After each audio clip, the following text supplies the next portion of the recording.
Hello everyone, good evening all of you. आप सभी का वेलकम है exam point with Kalpana YouTube channel पर। जैसा कि हम इस समय history books youth competition times जो बुक्स है हिस्ट्री की, उस वन लाइनर बुक्स है उसको कंप्लीट कर रहे हैं। और उसमें अब तक जैसा कि मैं सभी वीडियो में मैंने बताया है कि प्राचीन इतिहास को हमने कंप्लीट कर लिया है और मध्यकालीन भारत का इतिहास हमारा स्टार्ट है या उसको हम कंप्लीट कर रहे हैं। तो इसमें मध्यकालीन भारत के इतिहास में हमने 2 पार्ट कंप्लीट कर लिए हैं। 2 पार्ट में हमारा फर्स्ट पार्ट जो है मुस्लिम आक्रमणकारियों से था और इसका सेकंड पार्ट जो है दिल्ली सल्तनत से था, जिसमें दिल्ली सल्तनत में गुलाम वंश के शासकों को हमने कंप्लीट किया था। क्योंकि देखिए दिल्ली सल्तनत में जो है कुल 5 वंश ने शासन किया था, जिसमें पहला वंश गुलाम वंश था, फिर खिलजी वंश था, फिर तुगलक वंश था, सैयद वंश था और लोधी वंश था। जिसमें जो है गुलाम वंश का शासनकाल 1206 से 1290 तक था और खिलजी वंश का जो है 1290 से 1320 ईस्वी तक था। तुगलक वंश जो है 1320 से 1414 ईस्वी तक था और सैयद वंश जो था हमारा 1414 ईस्वी से 1451 ईस्वी तक था। और उसके बाद जो लोधी वंश था हमारा 1451 से 1526 ईस्वी था। और 1526 ईस्वी के बाद जो है बाबर ने जो है मुग़ल साम्राज्य की स्थापना की थी, जो कि पानीपत का प्रथम युद्ध था 1526 ईस्वी में हुआ था, 21 अप्रैल 1526 में। उसमें इब्राहिम लोधी जो है को पराजित कर दिया था और मुग़ल राजवंश की जो है स्थापना की थी। उसके बाद हमारा दिल्ली सल्तनत जो है यहीं से कंप्लीट हो जाएगा। तो इसमें देखिए जो गुलाम वंश था, अक्सर यहाँ से भी क्वेश्चन पुटअप कर लिए जाते हैं। थोड़ा सा मैं आपको बता देती हूँ। जैसे गुलाम के मतलब दिल्ली सल्तनत में किस वंश ने सबसे अधिक शासन किया था, तो जैसे गुलाम वंश था, इसने जो 1206 से 1290 तक ईस्वी तक शासन किया था, तो इनका टोटल शासकों का जो शासन किया था उनका 84 वर्ष तक शासन किया था। और खिलजी वंश जो है ये दिल्ली सल्तनत में सबसे कम टाइम तक इन्होंने शासन किया था, ओनली 30 वर्ष तक किया था, क्योंकि 1290 से 1320 तक इनका शासन था। और फिर तुगलक वंश जो कि दिल्ली सल्तनत में सबसे अधिक वर्षों तक इन्होंने शासन किया था। तुगलक वंश ने 94 वर्षों तक, क्योंकि तुगलक वंश का शासनकाल था 1320 से और 1414 ईस्वी तक। सैयद वंश था तो इन्होंने 36 वर्ष तक शासन किया था। और जो लोधी वंश था इन्होंने 76 वर्ष तक शासन किया था, क्योंकि ये योग्य शासक थे। हालांकि 3 ही शासक हुए, जो बहलोल लोधी थे उन्होंने स्थापना की थी, तो सिकंदर लोधी हुए, अंतिम जो है इब्राहिम लोधी हुए, पर ये श्रेष्ठ और योग्य शासक थे, तभी एक लॉन्ग टाइम तक 76 वर्ष तक इन्होंने शासन किया था। ठीक है, आप इतना समझ गए होंगे। आइए देखिए अब हम खिलजी वंश को स्टार्ट करते हैं, जो कि खिलजी वंश हमारा 1290 से 1320 ईस्वी तक चला था। थोड़ा सा हम खिलजी वंश के बारे में बता देते हैं, फिर जलालुद्दीन खिलजी के बारे में हम बताएंगे, क्योंकि जलालुद्दीन ही खिलजी वंश के संस्थापक थे। ठीक है, देखिए आइए खिलजी वंश जो कि 1290 से 1320 ईस्वी। तो खिलजी वंश दिल्ली सल्तनत के राजवंशों में जो है सबसे कम अवधि तक इन्होंने शासन किया था, परंतु इस कम अवधि में तुर्कों ने श्रेष्ठता को स्थापित किया था। और इस वंश के संस्थापक जो है जलालुद्दीन फिरोज शाह खिलजी थे और अंतिम शासक इसके नासिरुद्दीन खुसरो शासक थे। जो नासिरुद्दीन खुसरो थे वो अंतिम शासक थे। खिलजी लोग जो है मोहम्मद गौरी के साथ ही भारत आए थे। और 1191 में जब तराइन के युद्ध हुआ था, मोहम्मद गौरी घायल हुआ था, तब खिलजी ने ही जो है उनकी जान बचाई थी। अफ़गानिस्तान के जो हेलमंद नदी के किनारे जो रहने वाले लोगों को खिलजी कहा जाता है, और इसीलिए खिलजी को भ्रमग्रस्त अफ़गान कहा गया है। और ये तुर्क जाति के हैं। और जो रावर्टी इतिहासकार हैं उन्होंने लिखा है कि खिलजी जो है 64 जातियों में से एक जाति थी, परंतु ये इलवारी तुर्क नहीं थे और बर्नी ने इन्हें तुर्क नहीं माना है। इस तरह से जो है अलग अलग इतिहासकारों के अलग अलग मत थे खिलजी वंश को लेकर। और जो प्रोफेसर आर.पी. त्रिपाठी थे और प्रोफेसर मोहम्मद हबीब थे। इन्होंने खिलजी वंश की स्थापना को खिलजी क्रांति कहा है। इस तरह से जो है अलग अलग इतिहासकारों के अलग अलग मत हैं। आइए देखिए, फिर उसके बाद जो है जलालुद्दीन खिलजी हुए थे, जिन्होंने खिलजी वंश के संस्थापक रहे हैं, जिनका शासनकाल जो है 1290 से 1296 ईस्वी तक था।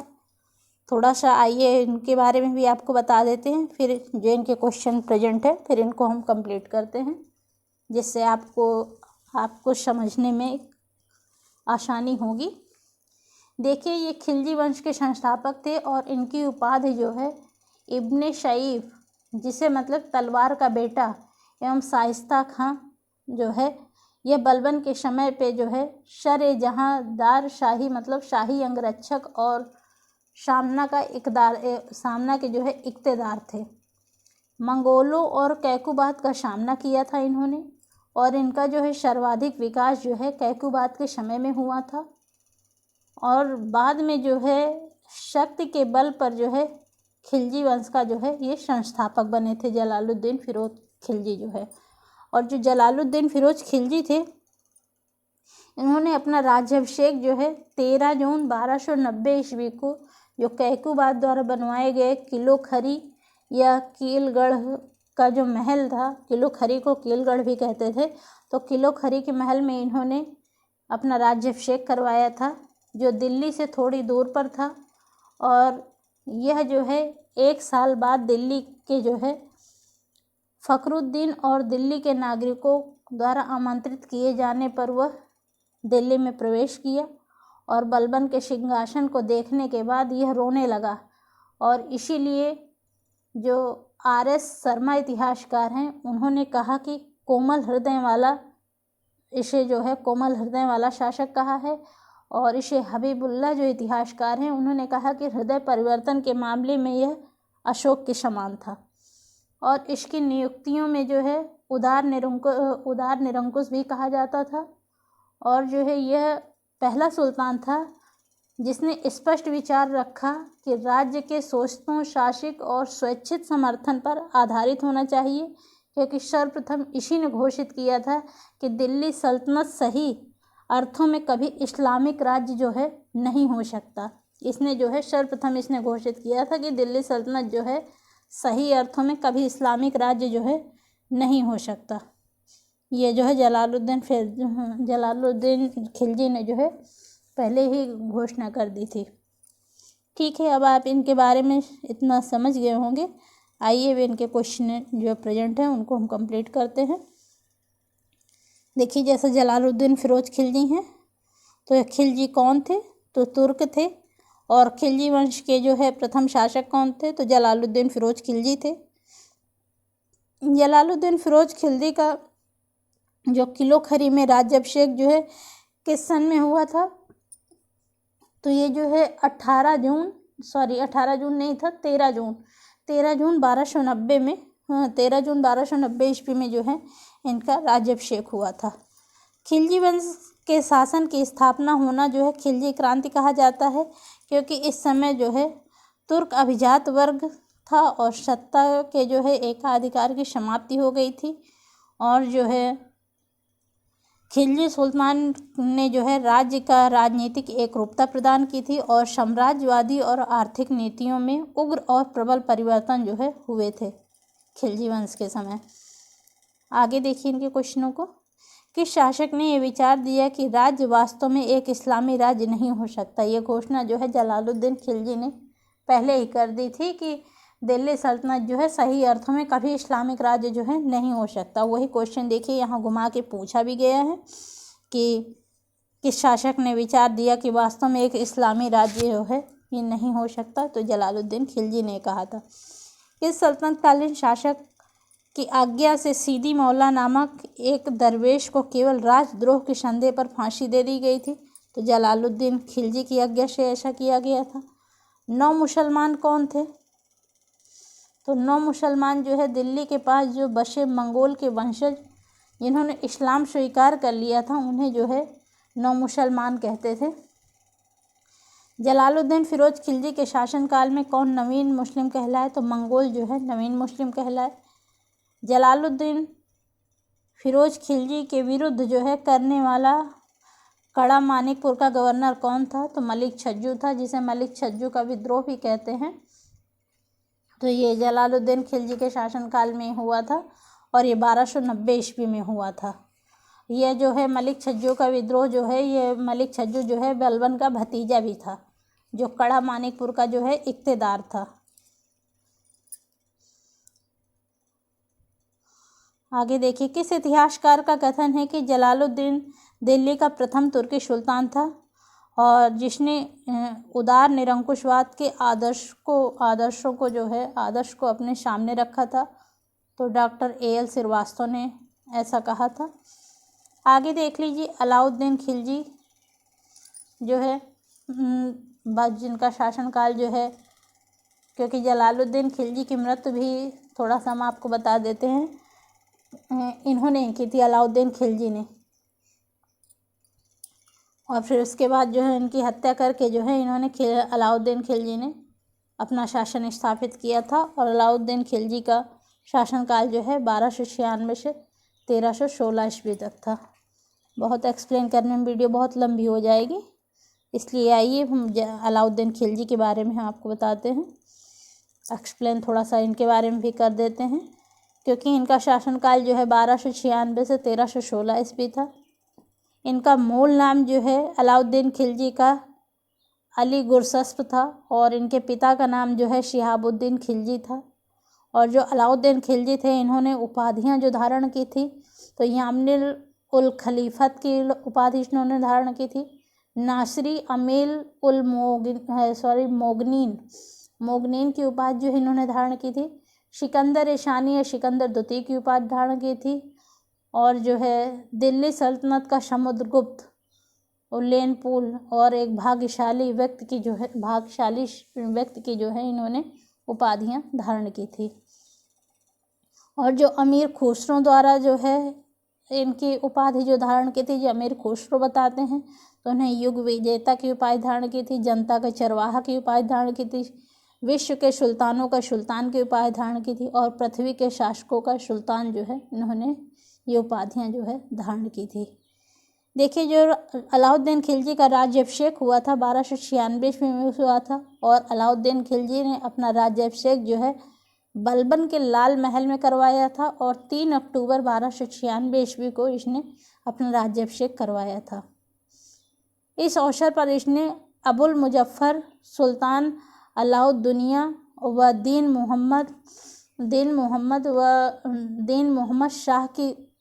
मोहम्मद शाह खिलजी की उपाधि जो है इन्होंने धारण की थी। बहुत लंबी उपाधि थी, इन्होंने एक बार और देख लीजिए। इसी अवसर पर जो है इन्होंने अबुल मुजफ्फर सुल्तान अलाउद्दीनिया व दीन मोहम्मद शाह खिलजी की उपाधि जो है अलाउद्दीन खिलजी ने धारण की थी। इनका प्रारंभिक जीवन थोड़ा सा हम आपको बता देते हैं, फिर इनके क्वेश्चनों को कंप्लीट करेंगे, जिससे क्वेश्चन में फिर आसानी हो जाती है और अच्छे से समझ में भी आ जाते हैं। देखिए, अलाउद्दीन के पिता जो शिहाबुद्दीन मसूद थे वह खिलजी, और इनके चाचा जो जलालुद्दीन खिलजी बलबन के समय से ही सैनिक रूप में शामिल हुए थे। तब जलालुद्दीन खिलजी सुल्तान हुआ और इसने अलाउद्दीन खिलजी को अमीर तुनुक के पद पर जो है नियुक्त किया था और अपनी पुत्री से इसका विवाह किया था। सुल्तान ने मलिक छज्जू के विद्रोह को दबाने के बाद कड़ा मानिकपुर का इसे इख्तियार बनाया था, और जो भीलसा विजय के बाद जो है अलाउद्दीन को अवध का इख्तियार एवं आरिजी ममालिक के पद पर इसे नियुक्त किया था। देवगिरी की विजय के बाद इसने अपने चाचा की हत्या करके सुल्तान बना था, और इसके चाचा यही जलालुद्दीन खिलजी थे। इनकी हत्या इन्होंने करके जो है फिर सुल्तान बन गया था। इस पर टिप्पणी करते हुए जो डॉक्टर एस राय इतिहासकार हैं, उन्होंने कहा था कि अलाउद्दीन ने दिल्ली को देवगिर में ही जीत लिया था। मतलब ये डॉक्टर एस राय इतिहासकार का एक कथन था कि अलाउद्दीन ने जब दिल्ली को जो है देवगिर पर विजय प्राप्त की थी, तभी उसने दिल्ली को देवगिर में ही उसने जीत लिया था। तो ठीक है, आज इतना ही समझ गए होंगे। और फिर इनकी जो है अलाउद्दीन के राजत्व सिद्धांत भी हैं कि इन्होंने दिल्ली में सर्वप्रथम राजत्व सिद्धांत का दिया था। और अलाउद्दीन खिलजी ने जो है राजत्व सिद्धांत जो है इनके निम्नलिखित थे। एक निरंकुशतावाद था, एक योग्यता से संबंधित था, धार्मिक को राजनीति से इन्होंने पृथक किया था। और जो है इन्होंने जिनका जो इनके समय में अलाउद्दीन खिलजी के समय जो विद्रोह हुए थे तो नवीन मुसलमानों के विद्रोह हुए थे, जो कि 1299 ईस्वी में नवीन मुसलमानों ने विद्रोह किया था। फिर अकत खां का विद्रोह हुआ था, उमर के मंगू का विद्रोह भी हुआ था, हाजी मौला का विद्रोह अलाउद्दीन खिलजी के समय में हुआ था। इस तरह इनके कई अलाउद्दीन खिलजी के समय विद्रोह भी हुए थे। और अलाउद्दीन खिलजी ने विद्रोह के नियंत्रण करने के लिए इन्होंने जो है निम्नलिखित उपाय भी इन्होंने अपनाए थे कि अमीर एवं सरदारों की व्यक्तिगत संपत्ति को कम करने का प्रयास किया था। सामाजिक समारोह पर इन्होंने प्रतिबंध लगाया था।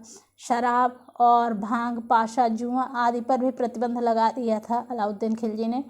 और साम्राज्य में जो गुप्तरों का जाल बिछा दिया था कि बरीद और जासूसों के जो प्रमुख होते थे उन्हें मुनियान जो है जासूस थे, तो इन्होंने जासूसों के भी जाल बिछा दिए थे। और अलाउद्दीन खिलजी के समय जो मंगोल आक्रमण भी हुए थे और इनके समय में सर्वाधिक बार मंगोल आक्रमण हुए, कुल 6 बार मंगोल आक्रमण हुए। जो है पहला मंगोल जो है कादर खां था, इसने जो है कादर खां ने आक्रमण किया था। और फिर सल्दी ने आक्रमण किया था, फिर कुतलुक ख्वाजा, फिर तारगी, फिर अली बेग और फिर कबक। इसने जो है 6 मंगोल आक्रमणों ने आक्रमण किया था अलाउद्दीन खिलजी के समय। अलाउद्दीन ने बाजार नियंत्रण की व्यवस्था भी की थी। और इस बाजार नियंत्रण का उद्देश्य यही था कि अलाउद्दीन खिलजी की बाजार नियंत्रण व्यवस्था का मुख्य उद्देश्य भी यही था कि मंगोलों का सामना करने के लिए जो है केंद्र की स्थायी सेना को कम मूल्य में वस्तुएं जो है प्राप्त हो सके। ये है उनके बाजार जो नियंत्रण का ये उद्देश्य था। तो अलाउद्दीन खिलजी सैन्य व्यवस्था के कार्य किए। और इनके बाजार में जो अधिकारी थे, दीवाने रियासत जो कि वाणिज्य मंत्री थे, सायनाए मंडी, बरीद जो कि गुप्तचरों का प्रमुख था, मुन्हियान ये गुप्तचरों के अधीन जो है जासूस होते थे, मुहत्सिब जो है ये जनसाधारण के आचार व्यवहार का आचरण एवं रक्षक थे, परवाना नवीस ये व्यापारियों को परमिट प्रदान करते थे, नियम जो है बाजार व्यवस्था के जो है अर्थात प्रगतिशील उत्पादन में जो लागत सिद्धांत आधारित थी, इससे संबंधित जो कुल नियम थे उससे जो है जिसमें पहले और सबसे कठिन के तहत जो है सभी वस्तुएं जो है एक दाम जो है निश्चित किए जाएं, यह जो है इन्होंने नियम भी अपनाया था। अलाउद्दीन खिलजी ने स्थापत्य कला के भी कार्य किए थे। इन्होंने 1000 सितून महल को बनवाया था 1303 में, अलाई दरवाज़ा बनवाया 1311 ईस्वी में, हौज ए खास जो कि हौज ए अलाई के भी नाम से जाना जाता है, ये जो कि यह एक तालाब है जो कि दिल्ली में स्थित है, इसका भी निर्माण अलाउद्दीन खिलजी ने किया। जमायत खाना की मस्जिद बनवाई, ये भी दिल्ली में स्थित है। इस तरह इन्होंने स्थापत्य कला के भी काफ़ी कार्य किए थे। और अलाउद्दीन खिलजी की आर्थिक नीति भी थी। इन्होंने जो खालसा भूमि थी, भूमि पैमाइश, खराज कर और दीवाने मुस्तकराज और जमींदारी की व्यवस्था जो है इन्होंने अपनाया था। और इनके जो है उत्तर भारत में जो है विजयों का क्रम था। इन्होंने गुजरात विजय की थी, फिर रणथंभौर विजय की थी, चित्तौड़ विजय, मालवा विजय, सिवान विजय, जालौर विजय, ये उनकी जो है उत्तर भारत की विजय थी। और दक्षिण में भी इन्होंने विजय किया था। दक्षिण में देवगिर की विजय थी जो कि 1307 से 1308 में था। फिर तेलंगाना विजय इन्होंने किया था जो कि वारंगल में है, 1309-10 में किया था।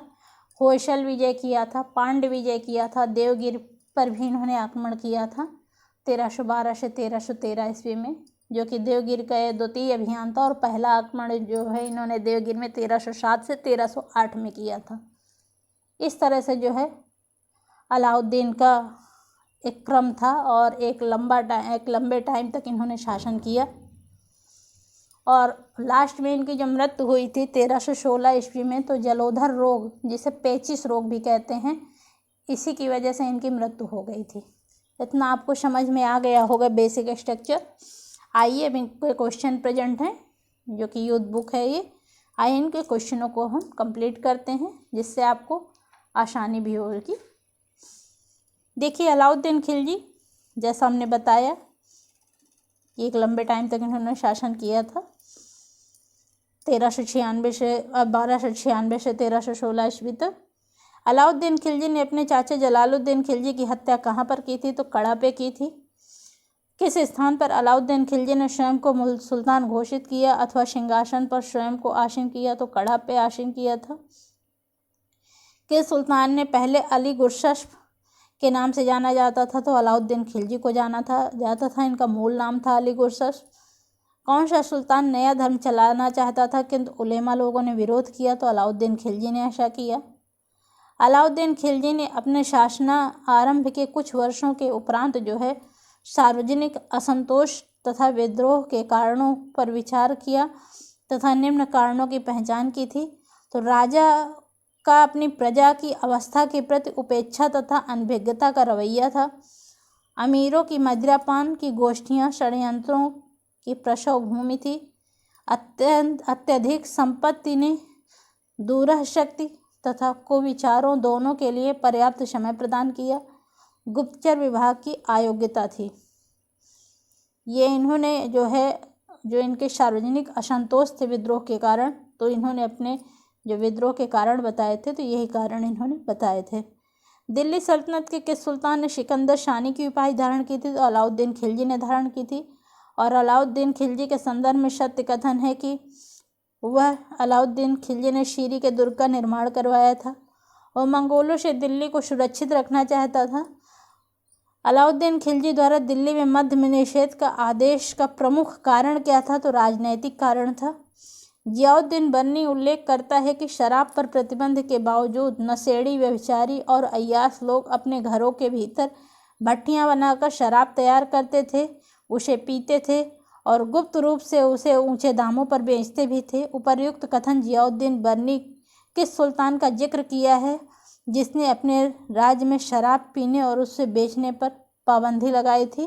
तो अलाउद्दीन खिलजी के राज्य के बारे में उसने ऐसा बताया है जियाउद्दीन बर्नी ने। आगे देखिए इनके क्वेश्चनों को। दिल्ली का वह प्रथम सुल्तान कौन था जिसने धर्म पर राज्य का नियंत्रण स्थापित किया था? तो अलाउद्दीन खिलजी था। अलाउद्दीन खिलजी का राजत्व सिद्धांत किस पर आधारित था? तो राजत्व के दैवी सिद्धांत पर जो है आधारित था। मैं लोगों को ऐसा हुक्म देता हूँ जो राज्य के लिए लाभकारी समझता हूँ। मैं नहीं जानता कि वे शरीयत द्वारा अनुमत है अथवा नहीं। यह कथन किसने कहा था? अलाउद्दीन खिलजी ने कहा था। जब उसने राजत्व प्राप्त किया तो शरीयत के नियमों और आदेशों से पूर्णतः स्वतंत्र था। बर्नी ने यह कथन किस सुल्तान के लिए कहा था? तो अलाउद्दीन खिलजी के लिए कहा था। वह सुल्तान जो अधिराजत्व में विश्वास करता था न कि प्रभुसत्ता पर, तो अलाउद्दीन खिलजी था। मेरी सीमा क्षेत्र में 100 करोड़ भी जो है पूरी तरह से मेरी आज्ञा के अधीन नहीं है। सुल्तान अलाउद्दीन खिलजी यह शिकायत किससे कर रहा था? तो काजी मुगीसुद्दीन से कर रहा था। अलाउद्दीन खिलजी के शासनकाल में कौन एक राज्यपाल था? तो गयासुद्दीन तुगलक, जो कि दीपालपुर के गवर्नर थे, इनके शासनकाल में राज्यपाल थे। वह कौन सा प्रथम राज्य था जिसके विरुद्ध जो है अलाउद्दीन खिलजी ने हमले की शुरुआत की? तो गुजरात के विरुद्ध जो है इन्होंने हमले की शुरुआत की। और गुजरात हमने बताया, अभी आपको बताया था कि गुजरात पर जो है इन्होंने आक्रमण किया था। फिर जो गुजरात जो है 1297 से 98 में किया था। फिर उसके बाद रणथंभौर किया था 1301 ईस्वी में।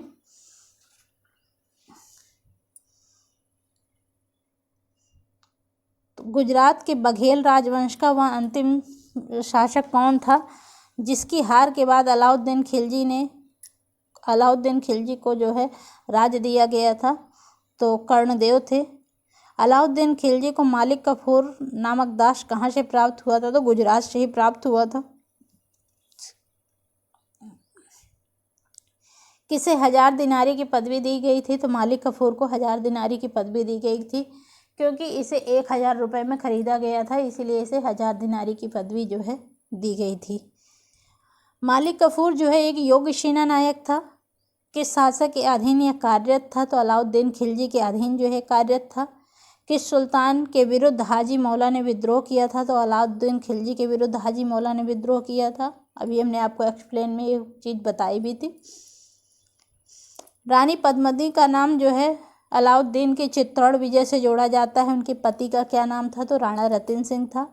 अलाउद्दीन खिलजी ने अपने बेटे खिज्र खां के नाम पर किस शहर का नाम खिजराबाद रखा? तो चित्तौड़ का नाम जो है इन्होंने खिजराबाद रखा था। और चित्तौड़ विजय इन्होंने 1303 ईस्वी में की थी। कौन सा फारसी इतिहासकार अलाउद्दीन खिलजी के साथ चित्तौड़ अभियान में था? तो अमीर खुसरो थे। विंध्याचल की पहाड़ियों को पार करने वाला प्रथम तुर्क सुल्तान कौन था? तो अलाउद्दीन खिलजी था। पहला मुस्लिम शासक कौन था जिसका साम्राज्य जो है भारत के सुदूर दक्षिण सहित लगभग संपूर्ण भारत में फैला था? तो अलाउद्दीन खिलजी का था, क्योंकि इसने दक्षिण भारत में भी विजय प्राप्त की थी। आगे देखिए इनके क्वेश्चनों को। अलाउद्दीन खिलजी ने दक्षिण भारत पर पहली विजय दक्षिण भारत पर जो है पहली बार कब आक्रमण किया था? तो 1296 में आक्रमण किया था। दिल्ली का प्रथम मुस्लिम शासक कौन था जिसने दक्कन को भेदा था? तो अलाउद्दीन खिलजी थे। वो पहला मुस्लिम जिसने दक्षिण को जीता था अलाउद्दीन खिलजी थे। अलाउद्दीन खिलजी के आक्रमण के समय देवगिरी का शासक कौन था? तो रामचंद्र देव थे। अलाउद्दीन खिलजी किस राजा को नौशारी की जागीर व रायन की उपाधि दी थी? तो देवगिरी के जो रामचंद्र देव शासक थे इन्होंने नौशारी की जागीर तथा रायन की उपाधि जो है दी थी। अलाउद्दीन खिलजी के संदर्भ में दक्षिण भारत के अभियान के संदर्भ में सत्य कथन है कि अलाउद्दीन खिलजी का दक्षिण अभियान धन प्राप्ति का प्रयास था। उसने दक्षिण राज्यों का विलय जो है नहीं किया। किसने मालिक कफूर को दक्षिण अभियानों का सर्वाधिक अधिकाधिक विवरण जो है दिया है? तो अमीर खुसरो ने दिया है। अलाउद्दीन खिलजी का दक्षिण भारत के अभियान का क्या उद्देश्य था? तो धन प्राप्ति के उद्देश्य से इसने दक्षिण भारत पर आक्रमण किया था। किसने दक्षिण भारत में अलाउद्दीन खिलजी के प्रभुत्व को स्वीकार नहीं किया? तो जो पांड्य राजवंश था इन्होंने जो है अलाउद्दीन खिलजी के जो है प्रभुत्व को जो है स्वीकार नहीं किया। अलाउद्दीन खिलजी के आक्रमण के समय वारंगल पर किस राजवंश का शासन था? तो वारंगल में जो है काकतीय राजवंश का शासन था।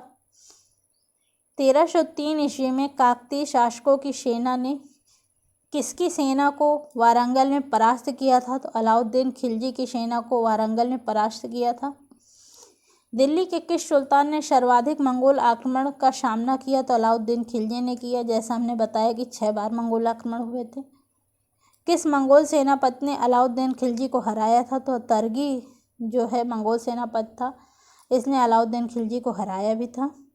अलाउद्दीन खिलजी द्वारा एक दिन में बड़ी संख्या में नवीन मुसलमान का कत्लेआम करने की कार्यवाही का विवरण जो है किसने दिया था? तो इसामी और बर्नी ने दिया था। मंगोल आक्रमणकारी जो कुतलुक ख्वाजा ने भारत पर जो है किसके शासनकाल में आक्रमण किया था? तो कुतलुक ख्वाजा ने अलाउद्दीन खिलजी के समय भारत पर आक्रमण किया था। मंगोलों को पराजित करने में अलाउद्दीन खिलजी के किस सेना नायक ने महत्वपूर्ण भूमिका निभाई थी? जफर खान ने महत्वपूर्ण भूमिका निभाई थी। अलाउद्दीन खिलजी के सेनापति जफर खान को 2 मंगोल आक्रमणकारियों का कब सामना करना पड़ा? तो 1298 से 1299 में। जफर खान नामक प्रसिद्ध वीर जब मंगोल आक्रमणकारियों से युद्ध करते हुए मारा गया और रुस्तम के नाम से जाना जाता है, किस शासक का अभिन्न मित्र था? तो अलाउद्दीन खिलजी का अभिन्न मित्र था। आगे देखिए इनके क्वेश्चनों को। देखिए अलाउद्दीन खिलजी कितना इम्पोर्टेंट टॉपिक है, यहाँ से कितने क्वेश्चन पुटअप किए गए हैं, एग्जामों में पूछे हुए सारे क्वेश्चन हैं। अलाउद्दीन खिलजी के प्रसिद्ध सेनापतियों में जो है किसकी मंगोलों के विरुद्ध लड़ते हुए मृत्यु हुई थी? तो जफर खां की मृत्यु हुई थी।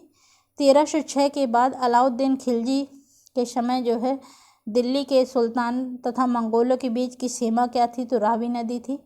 अलाउद्दीन खिलजी के विजयों का सही क्रम है, अभी हमने जैसा आपको बताया था, गुजरात में 1298 में किया था, रणथंबोर 1301 में किया था, चित्तौड़ 1303 में किया था और तेलंगाना जो है विजय जो है 1309 ईस्वी में किया था।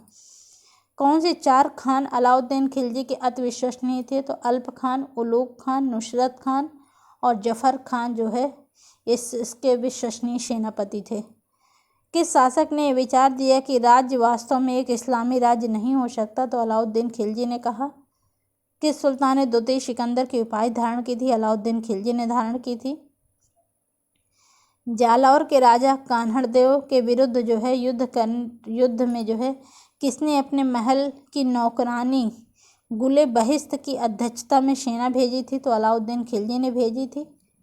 जालौर को विजित करके अलाउद्दीन ने जालौर का नाम क्या रखा? जालौर का जो है क्या नाम रखा था? तो जलालाबाद रखा था। किसने यह लिखा कि अलाउद्दीन खिलजी इतना रक्त बहाने का दोषी है जितना कि फ़ैरों ने कभी नहीं बहाया था? तो बर्नी ने ऐसा कहा था। अलाउद्दीन खिलजी की मृत्यु के पश्चात कौन सुल्तान बना था? शिहाबुद्दीन उमर जो है सुल्तान बने थे। और अलाउद्दीन के पुत्रों में से कौन एक उसकी पत्नी झत्यपाली से उत्पन्न था, जो कि देवगिरी के राजा रामचंद्र देव की पुत्री थी? तो शिहाबुद्दीन उमर जो है पुत्रों में उसकी पत्नी जो है झत्यपाली से उत्पन्न था, शिहाबुद्दीन उमर, जो कि देवगिरी के राजा रामचंद्र देव की पुत्री थी।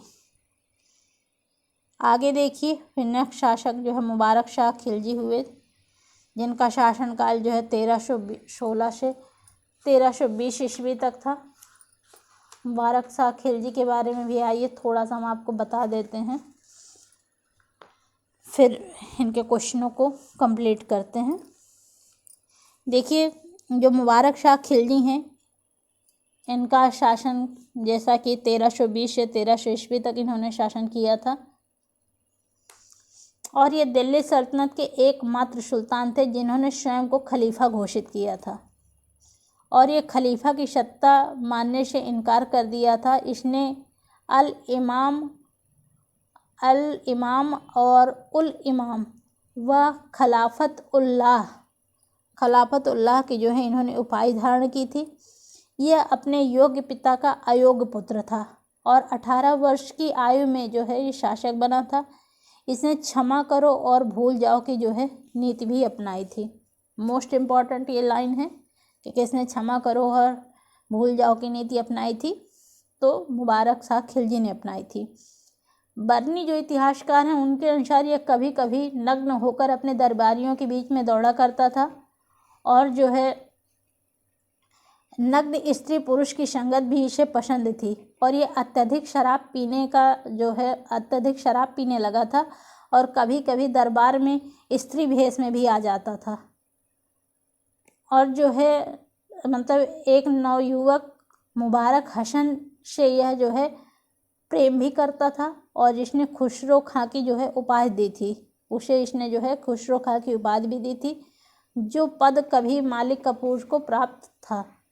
मतलब ये पद जो है मालिक कपूर को पहले प्राप्त था, और इसने बाद में यह उपाधि जो है और ये पद जो है खुसरो खां को दे दी थी। यह मालवा के विजय के समय जो है मुबारक हसन और हिमानुद्दीन नामक जो है दो भाइयों को जो है इसने प्राप्त किया था, और ये लोग जो है पहले गुजरात के हिंदू थे और बाद में जो है इस्लाम धर्म जो है इन्होंने स्वीकार कर लिया था। इतने ही समझ लीजिए मुबारक शाह खिलजी में, क्योंकि ये कोई योग्य शासक नहीं था, तभी इसे जो है इसके बारे में कुछ ही क्वेश्चन पूछे गए हैं। आइए क्वेश्चनों को इनके कंप्लीट कर लेते हैं।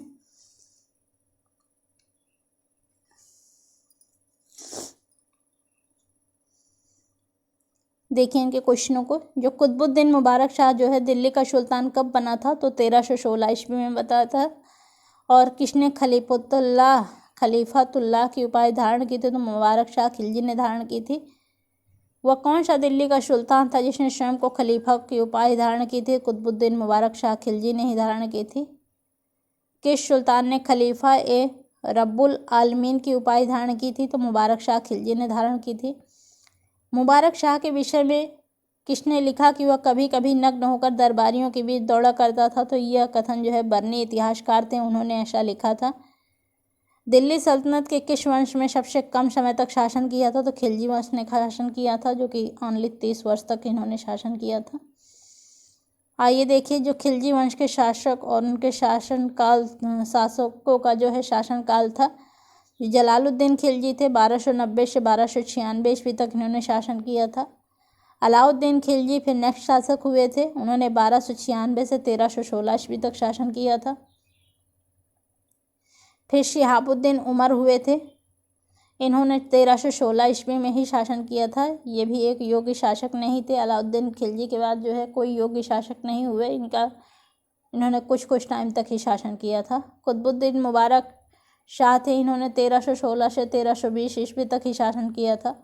फिर अंतिम शासक जो है नासिरुद्दीन खुसरो शाह थे, जो कि जो है 1320 ईस्वी में इन्होंने शासन किया था।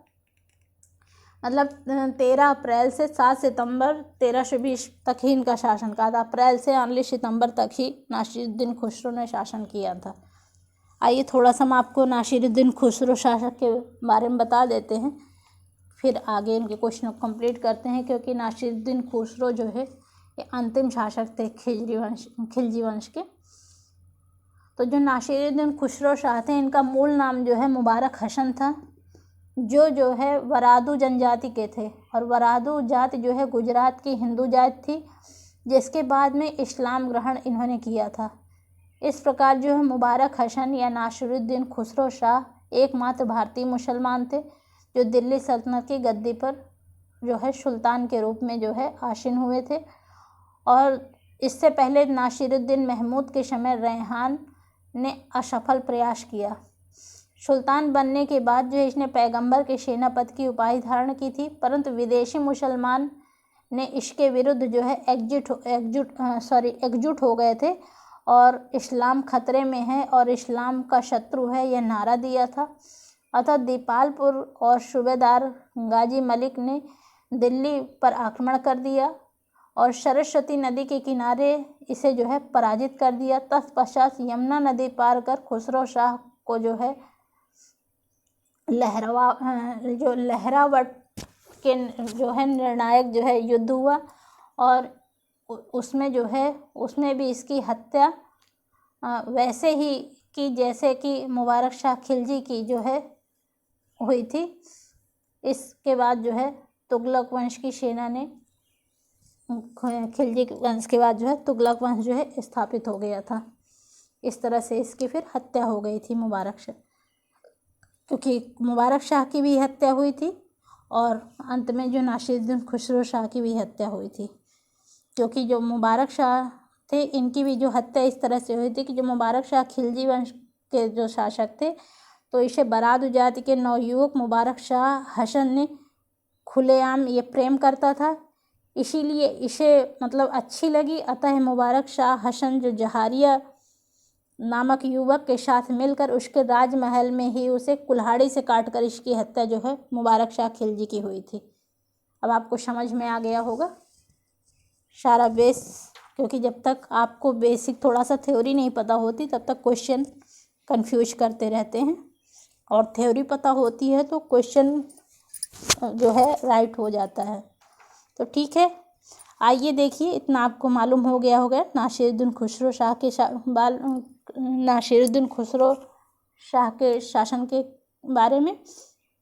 आइए जो आगे देखिए जो है सल्तनतकालीन जो क्षेत्रीय रियासत तथा उनके शासक थे। तो देखिए यहाँ पर जब गुजरात में शासक थे, जब अलाउद्दीन खिलजी ने यहाँ पर जो है आक्रमण किया था तो कर्णदेव थे, रणथंभौर में जो हमीर देव थे, चित्तौड़ में राणा रतन सिंह थे और देवगिरी में जो है राजा राय रामचंद्र थे, होयसल में वीर बल्लाल थे, मदुरा में जो है वीर पांडे थे और वारंगल में जो है प्रताप रुद्र देव द्वितीय थे। ये अक्सर मिलाने मैचिंग में क्वेश्चन पूछा जाता है एग्जाम में, इसलिए आप इसको अच्छे से देख लीजिएगा। आगे देख लीजिए जो खिलजी कालीन युद्ध था, जो रणथंभौर की विजय हुई थी, उसमें जो सेनापति जो थे अलाउद्दीन खिलजी के, उसमें उलूग खां नुसरत खां सेनापति थे। मांडू की विजय में आइने उल्क मुल्क मुल्तानी थे और जालौर की विजय जो है कमालुद्दीन गुर्ग जो है सेनापति थे। आज से हमारा जो है खिलजी वंश कंप्लीट हो गया। अब कल जो हम नेक्स्ट पार्ट तुगलक वंश का लेके आएंगे, जो कि 1320 से 1412 ईस्वी तक शासन किया था। तो ठीक है, आज के लिए इतना ही। आपको समझ में आ गया होगा। हमने जहाँ तक एक्सप्लेन हुआ है वहाँ तक हमने एक्सप्लेन करने की कोशिश की है, जिससे आपको क्वेश्चनों में समझ जो है आपकी बेहतर हो सके, और आपको एक क्वेश्चन कैसे लग रहे हैं, एक्सप्लेन करने का मेथड कैसा लग रहा है। कोई भी प्रॉब्लम हो या कोई भी रिक्वायरमेंट हो, आप कमेंट्स बॉक्स में ज़रूर बताइएगा। और प्लीज़ सब्सक्राइब, शेयर और लाइक ज़रूर करिएगा, जिससे मुझे मोटिवेशन मिलता है। और कल इसका नेक्स्ट पार्ट तुगलक वंश का हम लेके आएंगे। ठीक है, आज के लिए इतना ही। Okay, thank you so much.